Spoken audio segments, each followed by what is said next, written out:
فلا هادي له ونشهد أن لا إله إلا الله وحده لا شريك له ونشهد أن سيدنا ومولانا محمدا عبده ورسوله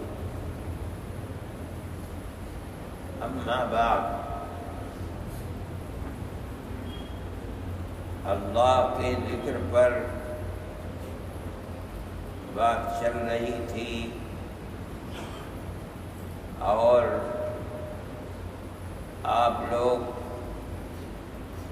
یہاں آئے ہیں اللہ کا ذکر ہی کرنے کے لیے، اور رمضان کا مہینہ خاص طریقے پر اللہ کا ذکر، اللہ کی یاد، اس کی رضا کو حاصل کرنے کا مہینہ ہے، اور اسی کی رضا کو حاصل کرنے کے لیے مسلمان بھوک اور پیاس کی تکلیف کو ہنستے کھیلتے بڑی خوشی کے ساتھ قبول کرتا ہے، قرآن کی تلاوت کرتا ہے، راتوں کو اٹھتا ہے، عبادت کرتا ہے، صرف اس لیے کہ اس وقت اللہ مائل بکرم ہیں، اس کو حاصل کر لیا جائے۔ اس گھڑی کو غفلت کے اندر گزارنا انسان کی بدقسمتی اور بدنصیبی ہے۔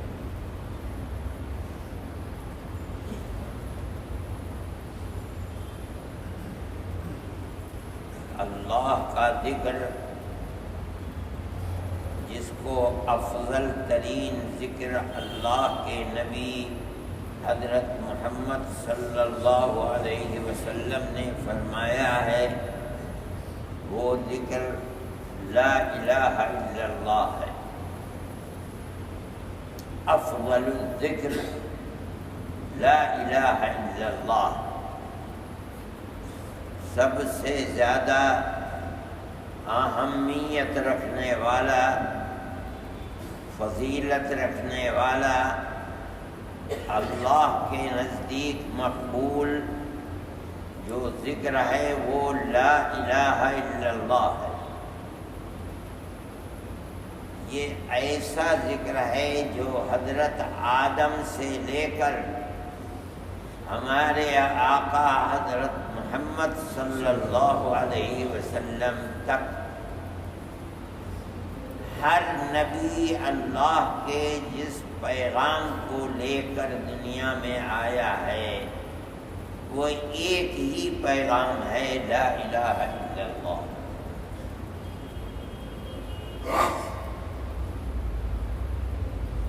کچھ کا ذکر قرآن کے اندر بھی ہے،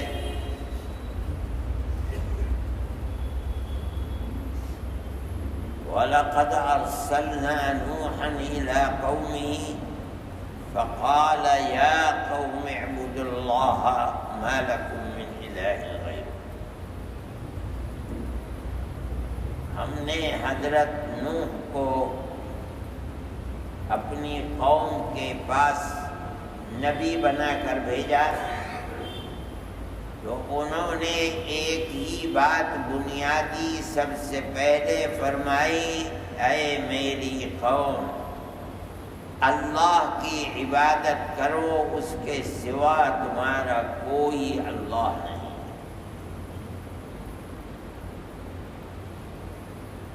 لا الہ الا اللہ۔ پھر آگے فرماتے ہیں وَإِلَىٰ عَادٍ أَخَاهُمْ هُودًا قَالَ يَا قَوْمِ اعْبُدُوا اللَّهَ مَا لَكُم مِّنْ إِلَٰهٍ غَيْرُهُ۔ قوم عاد کے پاس ہم نے حضرت ہود علیہ السلام کو نبی بنا کر بھیجا، انہوں نے کیا کہا؟ وہی بات، ایک حرف ادھر سے ادھر نہیں ہے، اے میری قوم ایک اللہ کی عبادت کرو، اس کے سوا تمہارا کوئی معبود نہیں ہے، کوئی اللہ نہیں۔ لا الہ الا اللہ۔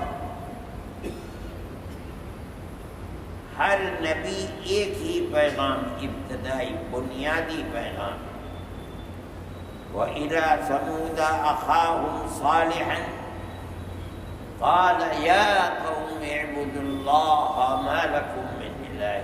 بالکل ایک حرف کا بھی تغیر نہیں ہے۔ ہم نے قوم سمود کے پاس حضرت صالح علی نبینا وعلیہ الصلاۃ والتسلیم کو نبی بنا کر بھیجا۔ انہوں نے کیا پیغام دیا؟ وہی جو عاد نے دیا، ہود نے دیا تھا، وہی جو حضرت نوح نے دیا تھا۔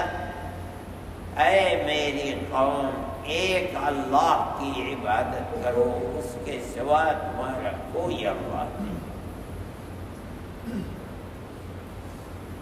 پھر آگے فرماتے ہیں وَإِلَىٰ مَدْيَنَ أَخَاهُمْ شُعَيْبًا قَالَ يَا قَوْمِ اعْبُدُوا اللَّهَ مَا لَكُم مِّنْ إِلَٰهٍ غَيْرُهُ۔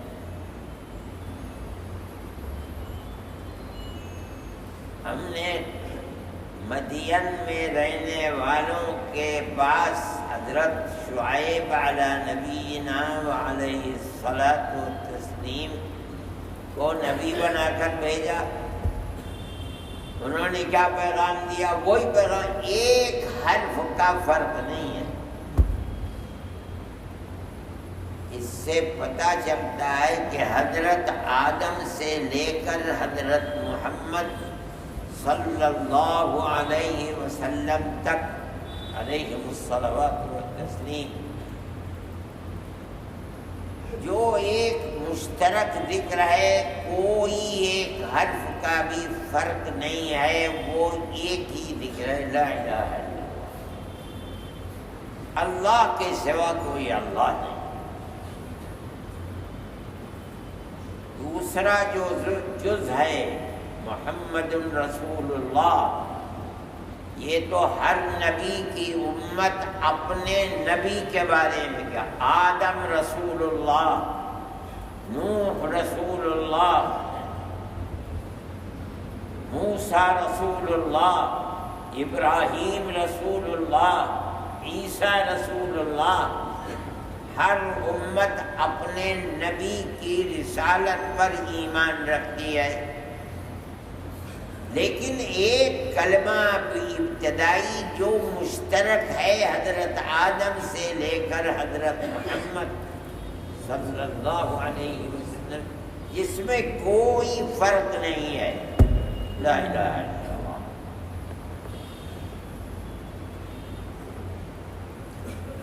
ہمارے آقا حضرت محمد صلی اللہ علیہ وسلم بھی اسی کلمے کے ماننے والے ہیں۔ ہمیں یہی کلمہ دیا ہے۔ اہل مکہ سے ان کا اختلاف ہوا نبوت کے بعد اور 13 سال تک، یہاں تک کہ مکے کے رہنے والوں نے آپ سے معجزہ مانگا کہ چاند کے 2 ٹکڑے کر دو۔ آپ نے وہ معجزہ بھی پیش کر دیا، مگر مانے نہیں۔ آخر میں قتل کرنے پر سب آمادہ ہو گئے، تب آپ نے اللہ کے حکم سے ہجرت کی۔ لیکن آپ اس کلمے سے پیچھے نہیں ہٹے، کوئی نبی ہٹ ہی نہیں سکتا۔ جو بنیادی پیغام اللہ کے یہاں سے لے کر آیا ہے وہ یہی پیغام ہے، اللہ ایک ہے، اس کے سوا کوئی اللہ نہیں۔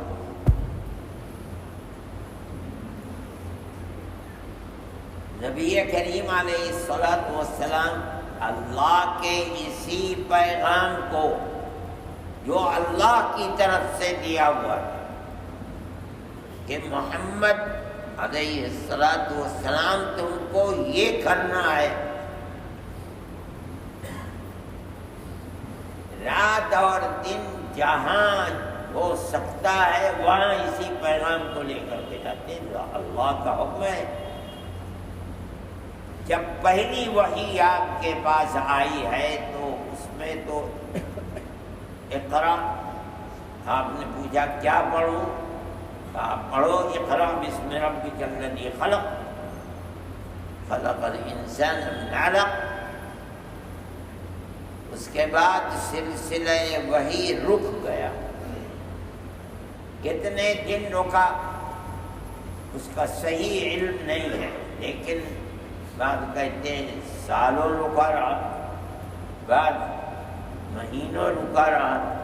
آپ کے بعد اس کے بعد وحی جو دوسری آئی ہے، اس وحی کے اندر یا ایھا المدثر قم فانذر وربک فکبر وثیابک فطہر، یہ دوسری وحی ہے۔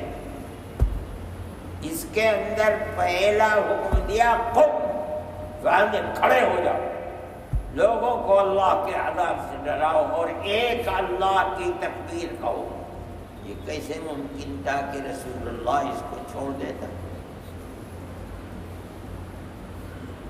آپ کو حکم تھا کہ اب میدان کارزار ہے، دنیا شرک کر رہی ہے، بت پرستی کر رہی ہے، اے محمد تم کھڑے ہو، لا الہ الا اللہ کا پیغام دو۔ رسول اللہ صلی اللہ علیہ وسلم کا یہی پیغام تھا جسے اہل مکہ سننے کو بھی تیار نہیں تھے، لیکن رسول اللہ رات اور دن اسی پیغام کو لے کر چل رہے ہیں۔ جیسے ہمارے یہاں بازار لگتے ہیں، کبھی کبھی مکے کے قرب و جوار میں بھی بازار لگتے تھے، لوگ جمع ہوتے تھے۔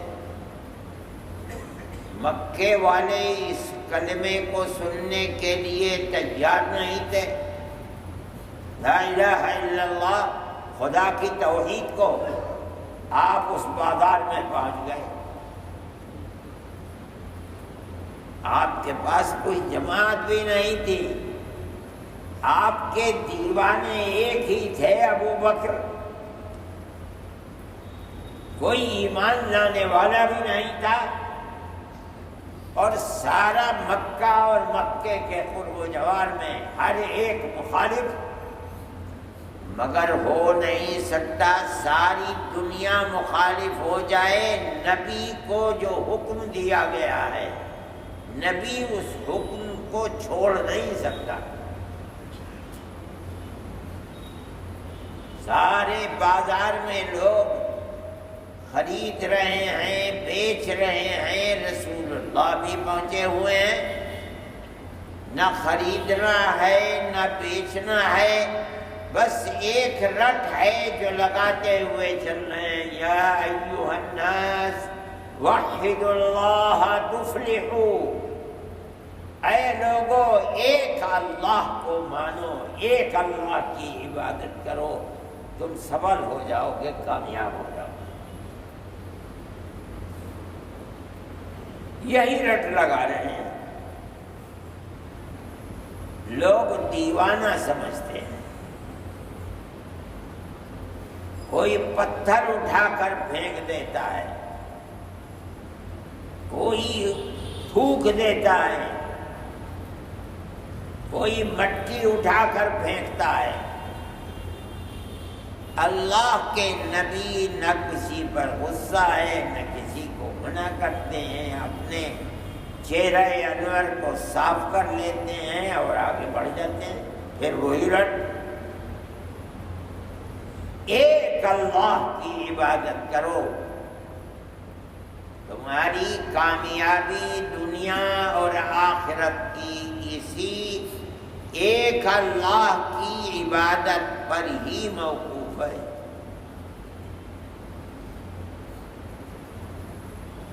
ایک شخص ہے منیب غامدی، انہوں نے دیکھا کہ پیچھے پیچھے ایک شخص ہے، پتھر اٹھاتا ہے اور مارتا ہے، اور یہ کہتا جا رہا ہے کہ اے لوگو اس کی بات نہ سنو، انہو کذاب، یہ جھوٹا ہے۔ آپ مڑ کر کے بھی نہیں دیکھتے۔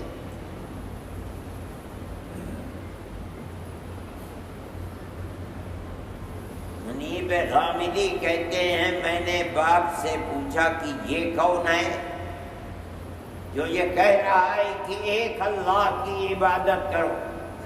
کہا کہ یہ مکے کا ایک شخص ہے جو کہتا ہے کہ میں نبی ہوں اور اللہ کا یہ پیغام ہے کہ ایک اللہ کی عبادت کرو۔ تو کہا یہ جو پتھر مار رہا ہے یہ کون ہے؟ تو کہا کہ یہ اس کا چچا ہے ابو لہب۔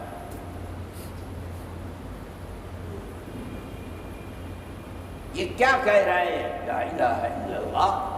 جو آدم سے لے کر حضرت عیسیٰ تک پیغام دیتے چلے آئے وہی پیغام آخری نبی حضرت محمد صلی اللہ علیہ وسلم نے۔ اس لیے اللہ کے نبی نے فرمایا افضل الذکر، جتنے ذکر ہیں سب میں افضل ترین ذکر لا الہ الا اللہ۔ کیوں؟ بغیر اس کے جنت میں نہیں جایا جا سکتا۔ جس کا عقیدہ لا الہ الا اللہ نہیں ہے، جس عقیدے کو حضرت آدم سے لے کر حضرت محمد صلی اللہ علیہ وسلم تک ہر نبی لے کر آیا ہے، بغیر اس کے جنت میں جانا ممکن ہی نہیں ہے۔ اس لیے یہی ذکر سب سے افضل ہے۔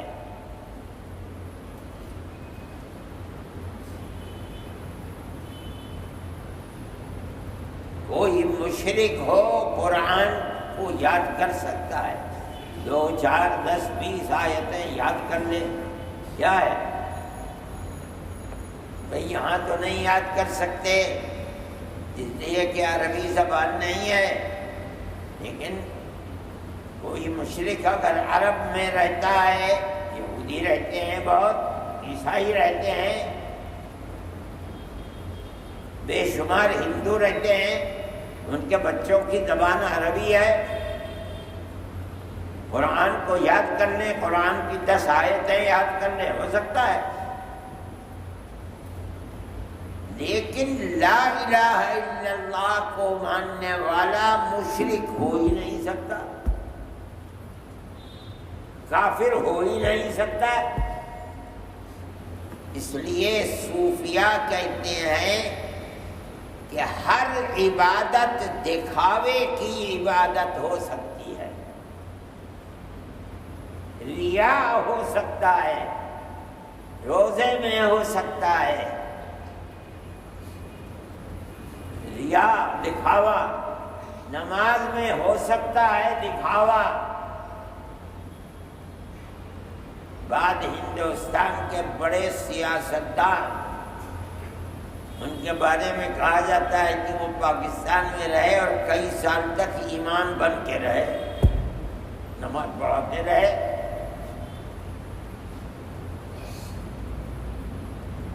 اور ہندوستان میں آئے تو حکومت کے بالکل اعلیٰ وزیر اعظم کے مشیر بن کر کے رہے۔ لا الہ الا اللہ ایسا کلمہ ہے جس کے اندر ریا نہیں ہے، اگر ہے تو وہ کافر ہے۔ یہ کلمہ کہنے والا مومن ہے، اگر وہ ریا کرتا ہے تو وہ مسلمان ہی نہیں ہے۔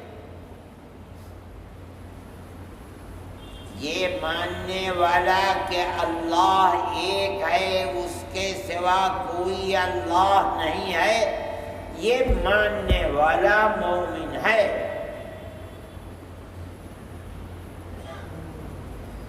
اسی لیے حضرت عبداللہ ابن عباس رضی اللہ تعالی عنہ فرماتے ہیں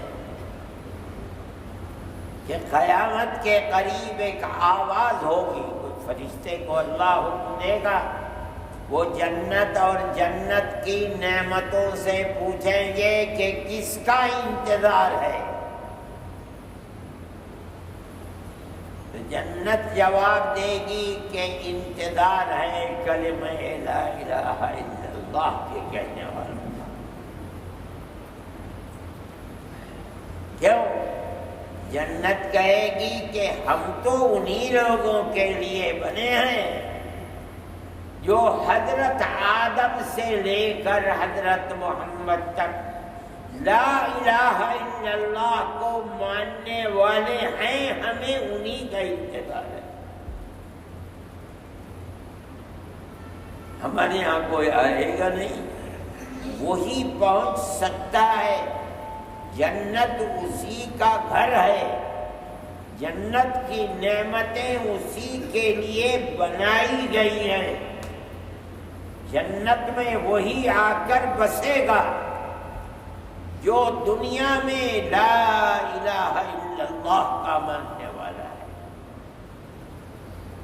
اسی لیے یہ ذکر سب سے افضل اور سب سے اعلیٰ ترین ذکر، کیا مطلب؟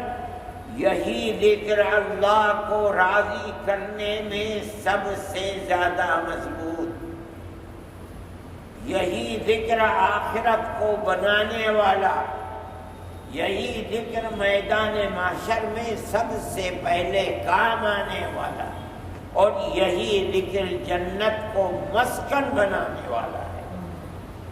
بغیر لا الہ الا اللہ کے جنت میسر نہیں ہے۔ اور جہنم سے پوچھا جائے گا تو وہ کہے گی کہ مجھے انتظار ہے وہ ان لوگوں کا جو دنیا میں لا الہ الا اللہ کو نہیں مانتے، ان کے لیے جنت نہیں ہے، جہنم ہے جس کا جہنم انتظار کر رہی ہے۔ اس لیے ذاکر کو اگر اس کے اندر طاقت ہے، جوان ہے، طاقتور ہے، تو سب سے پہلے جس ذکر کی تلقین کی جاتی ہے وہ لا الہ الا اللہ۔ لا الہ الا اللہ کے 3 جز ہیں، ایک تو مکمل ہے لا الہ الا اللہ، یہ پہلی 2 تسبیحیں ہیں پوری لا الہ الا اللہ۔ پھر اس کے بعد اسی کے دوسرے جز کو لے لیا الا اللہ، یہ 4 تسبیح ہو گئی، اور اب آخری جز اللہ کا ہے، اس لیے 6 تسبیحیں اللہ اللہ کی ہو گئی، ہے پورا ایک ہی لا الہ الا اللہ اور اللہ۔ اس کو افضل الذکر کہا۔ میں مدینہ منورہ میں اب تو بہت دن سے نظر نہیں آتا، لگتا ہے انتقال ہو گیا، آج سے تقریباً 30 سال سے زیادہ پہلے میں جاتا تھا تو ایک شنقیطی تھا، دبلا پتلا، بالکل لگتا تھا اس کے جسم میں گوشت نہیں۔ مدینہ منورہ میں ہر وقت نماز کے علاوہ اس شخص کی زبان پر لا الہ الا اللہ، لا الہ الا اللہ، لا الہ الا اللہ، لا الہ، چلتے پھرتے اٹھتے، نہ کسی سے بات کرنا، نہ کسی سے کوئی گفتگو، کچھ نہیں، لا الہ الا اللہ، لا الہ الا اللہ۔ میں نے اس کو مواضع شریف میں دیکھا جاتے ہوئے، دیکھتا تھا، جاتا رہتا تھا، وہاں بھی کھڑے ہوئے لا الہ الا اللہ، لا الہ الا اللہ، لا الہ الا اللہ، یہی کہتا رہتا تھا۔ یہ ہے افضل الذکر۔ یہ ذکر یہ سمجھ کر کرنا چاہیے کہ یہ ایسا ذکر ہے کہ بغیر اس کے جنت میں پہنچنا ممکن ہی نہیں ہے۔ اتنا کرنا ہے، اتنا کرنا ہے، اتنی پابندی کے ساتھ کرنا ہے، اس کے ہر جز کو کرنا ہے، ان اللہ کو بھی، اللہ اللہ کو بھی، اور یہ سمجھ کر کرنا ہے کہ اللہ میرے سامنے ہے اور بغیر اس کے میرے لیے جنت کے دروازے کھل ہی نہیں سکتے ہیں۔ اس توجہ کے ساتھ اس ذکر کو پابندی کے ساتھ کرنا چاہیے، یہ نہیں کہ صرف رمضان میں اتنا کرنا ہے، اتنا کرنا ہے، اتنا کرنا ہے کہ یہی دل و دماغ میں، زبان پر، زندگی میں بس جائے۔ میں نے بار بار کہا کہ اس ذکر کو ہم تک پہنچانے والے، ہمیں اس کی اہمیت کو بتانے والے وہ حضرت محمد رسول اللہ، ورنہ ہمیں تو پتہ بھی نہیں چلتا اس کا۔ اس لیے ہر 10، 15، 20 مرتبہ لا الہ الا اللہ، الا اللہ، اللہ اللہ کے بعد سیدنا محمد رسول اللہ بھی کہتے رہنا چاہیے۔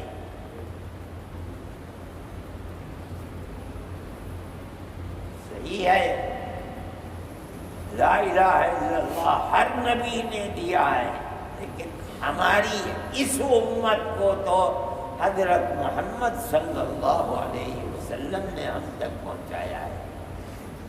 وہ نہ پہنچاتے تو ہم تو اس کو جانتے بھی نہ۔ اس لیے اس ذکر کی اہمیت کو جاننا چاہیے۔ حضرت ثابت بنانی رحمۃ اللہ علیہ فرماتے ہیں کہ جب اللہ مجھ سے راضی ہوتا ہے تو مجھے پتہ چل جاتا ہے کہ اس وقت اللہ مجھ سے راضی ہے۔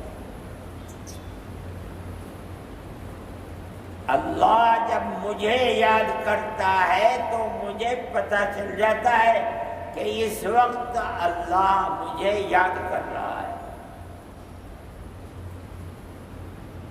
لوگوں نے پوچھا کیسے پتہ چل جاتا ہے؟ یہ تو کسی کو بھی پتہ نہیں چلتا۔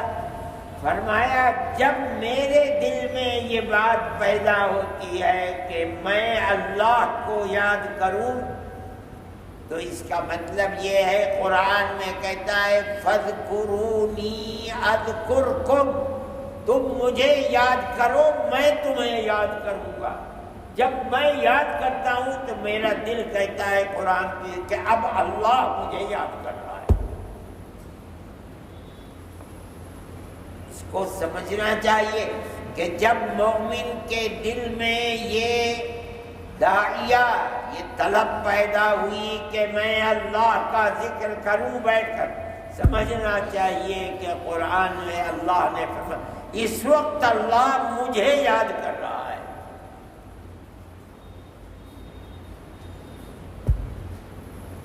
اسی لیے میں یاد کرنے پر لگا۔ اگر وہ مجھ سے منہ موڑتا تو مجھے ذکر کی توفیق ہی نہ ہوتی۔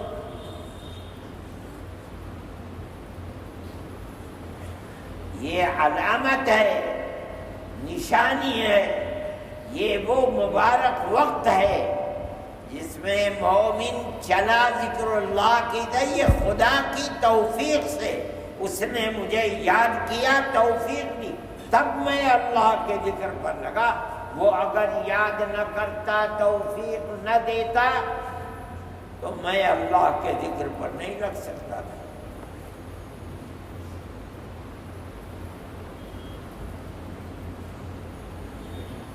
مشائخ بڑے بڑے گزرے ہیں۔ حضرت رائے پوری رحمۃ اللہ علیہ تھے، جس کمرے میں رہتے تھے وہ ایک بڑا کمرہ تھا، ایک چھوٹی سی کھڑکی ان کے سیدھانے کھلتی تھی، اب بھی ہوگی وہ وہیں۔ اس میں ایک چھوٹا سا کمرہ تھا، 24 گھنٹے کوئی نہ کوئی ان کا مرید بیٹھا ہوا وہاں اللہ اللہ کرتا رہتا، رات ہو کہ دنوں آواز آتی رہے گی وہاں سے۔ حضرت مدنی رحمت اللہ علیہ کے یہاں ٹانڈے میں ایک کمرہ تھا جس میں کوئی کھڑکی بھی نہیں تھی، ایک اوپر روشن دان تھا، بہت کم لوگ رہتے تھے حضرت کے پاس۔ اس زمانے میں رمضان میں لوگوں کا آنا جمع ہونا اس کا کوئی دستور نہیں تھا، حضرت وہاں گزارتے تھے، لوگ آتے تھے، 50-60 سے زیادہ لوگ نہیں رہتے، مگر ہر آدمی اللہ کے ذکر میں مگن رہتا تھا، 24 گھنٹے اس میں 2 3 4 1 2 آدمی بیٹھے ہوئے ذکر کرتے رہتے تھے۔ بزرگ اللہ کی تپش ان لوگوں کے دلوں میں تھی، اس کا اثر ان کے مریدوں کے اوپر تھا، اللہ کا ذکر کرتے رہتے تھے بیٹے کے مگن۔ آج کے زمانے میں ہمارے پیچھے جتنی طرح طرح کی مسائل ہیں اس زمانے میں نہیں تھے، لوگوں کا دل اللہ کے ساتھ جڑا ہوا تھا۔ یہ بہت بڑی چیز ہے کہ آدمی یہ سمجھے کہ جس وقت میں اللہ کو یاد کر رہا ہوں اس کا مطلب یہ نشانی اور علامت ہے کہ اللہ مجھے یاد کر رہا ہے، ورنہ وہ مجھے توفیق نہ دیتا۔ اس کا خیال رکھنا چاہیے۔ اللہ کا یاد کرنا 1 مہینے میں نہیں ہے، 12 مہینے ہے۔ طلب اگر مومن کے اندر ہوگی تو کوئی وجہ نہیں ہے کہ اس کا اللہ اس سے منہ موڑ لے گا، اللہ بھی اسے یاد کرے گا۔ اس لیے اس کی کوشش کرنی چاہیے، یہ سمجھنا چاہیے کہ ہم کو اگر ذکر اللہ اللہ کا بتایا، اصل ذکر لا الہ الا اللہ ہے۔ اللہ اللہ بھی اسی لا الہ الا اللہ کا جزء ہے، الا اللہ بھی اسی لا الہ الا اللہ کا جزء ہے، اور لا الہ الا اللہ مکمل جس کے اندر 3 اجزاء ہیں، الا اللہ اور اللہ، یہ پورا کا پورا اس کو تو فرما دیا گیا افضل الذکر لا الہ الا اللہ۔ اللہ اللہ لا الہ الا اللہ ہی کا جزء ہے، وہ کسی بھی طرح ہو، چاہے جہرن ہو چاہے اخفاء کے ساتھ ہو، اس میں ذات اللہ اللہ اللہ اللہ، چاہے باس انفاس ہو، چاہے اس میں ذات ہو کہ دل اللہ اللہ کر رہا ہے، وہی لا الہ الا اللہ کا جزء سب، ہر ذکر لا الہ الا اللہ ہے، جس کو افضل الذکر فرمایا گیا۔ اس لیے جس کو جو ذکر بتایا گیا ہے، جس وقت طلب ہو 24 گھنٹے میں، یہ سمجھے کہ اللہ مجھے یاد کر رہا ہے، اب میں بھی اللہ کو یاد کروں۔ میرے بھائی جو 4 دن رہ گئے ہیں اس کے بعد پھر اپنے اپنے کاروبار کے اندر دنیا لگے بھی جائیں گے، اس حقیقت کو ساتھ لے کر جاؤ۔ اگر چھوڑ دیا اس کا مطلب یہ ہے کہ جو کچھ رمضان میں کیا تھا وہ بھی مقبول نہیں ہوا۔